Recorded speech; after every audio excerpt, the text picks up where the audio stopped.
जनगोष्ठीया बेखौ प्रटेस्ट खालामदों मानो होनोब्ला जि 50 बोसोरनि सिगां जे मोनसे बिल पास खालामनानै दोनबाय आरो बेखौ ट्राइबेलफोरनि थाखाय आलादा मोनसे थिखानाय जि मोनथाय बे मोनथायखौ लानानै जि होना दोनदोंमोन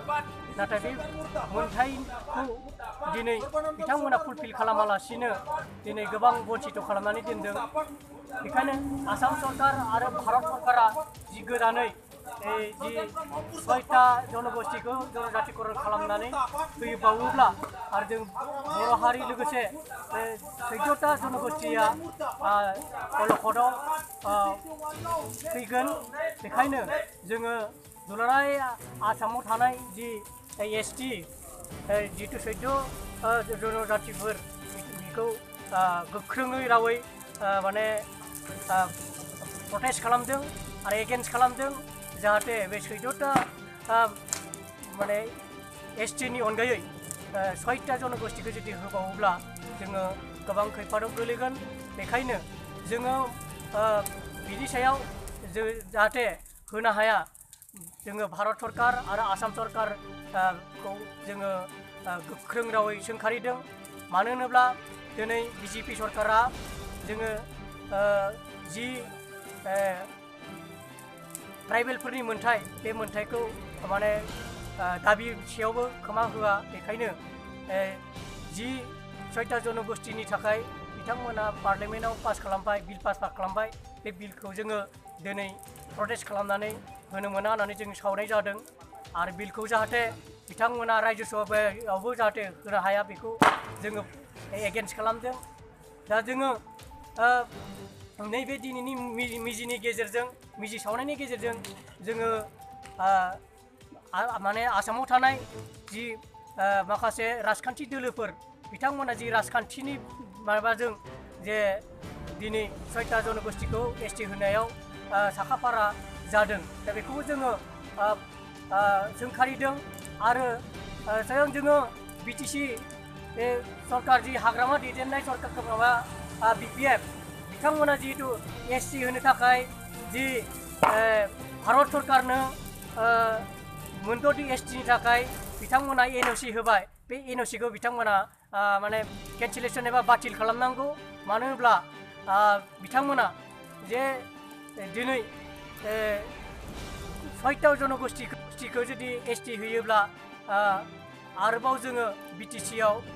जोंनि राजखान्थि जोंनि मोनथाय जोंनि थांना थानायनि बे रैखाथिया गैया जागोन दा बेखायनो जोङो माने BPF दोलोनि मानगोना हाग्रामा महिलारि बिथांखौ जों खावलायो नोंथाङा जाहाथे बिथाङाबो बे NOC हरनाय जि PTC निफ्राय हरनाय बेखौ बातिल खालामो आरो लोगोसे जोङो दायो जि ST खालामनो थाखाय जि जोंनि गेजेराव आरो मोनसे नायबिजिर कमिटि दाफुंनानै होदों भारत सरकारा बेखौ जोङो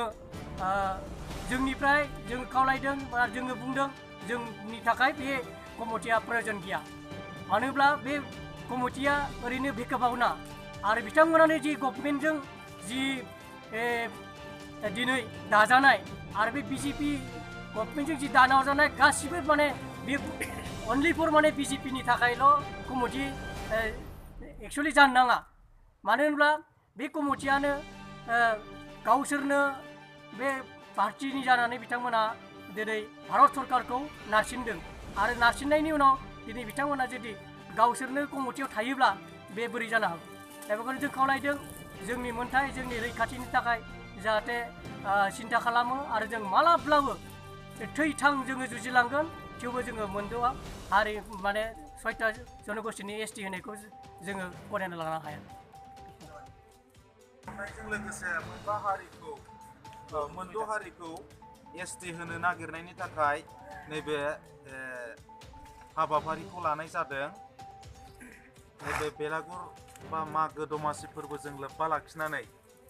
जा आसाम सरकार आरो भारत सरकारा मोनद' हारिनो ST होनो नागिरनायनि हेंथायै दिनै नैबे बेलागुर सावनायजों लोगोसे बिल पास जानाय बे जिनिसखौ सावफानाय जादों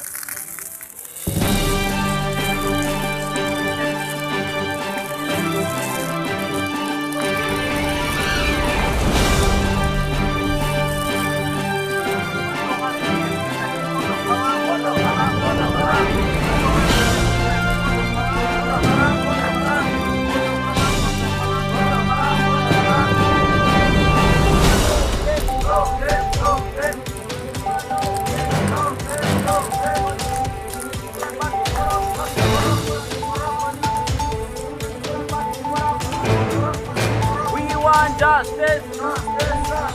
We want justice. CCTOA long live.